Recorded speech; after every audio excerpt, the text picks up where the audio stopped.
The Lord sees the affliction of Israel is very bitter.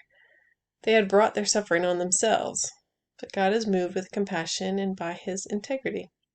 Verse 26 says, "There was none to help Israel, but the Lord had not said that he would blot out the name of Israel from under heaven. So he saved them by the hand of Jeroboam."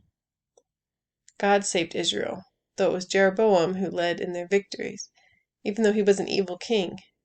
God is the Savior. God gives the victory. God is willing to let an evil king have success in order to show compassion for Israel. He doesn't throw up his hands and say, well, they are getting what they deserve. His love conquers the day. Love covers a multitude of sins. He's determined that Israel will not be wiped out. There will be a remnant.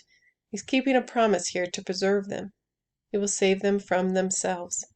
God can step in and show mercy when he wants to step in and show mercy. That's his prerogative, and we don't get to fuss about that. There had been no one to help Israel. They had been turning to false gods, and they weren't coming through. There was only one Savior. Why turn to false gods that don't help? They must have believed they would help. They must have had a time of thinking these gods were giving them what they wanted. Our idols can seem to produce good in the short term, even if just a momentary pleasure, but they will always be death in the long term. They can't produce life. They can never save.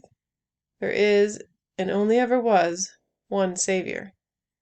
There were none before, and there will never be another after. He is from everlasting to everlasting. Give thanks for his enduring mercy, and know him as your God who saves you.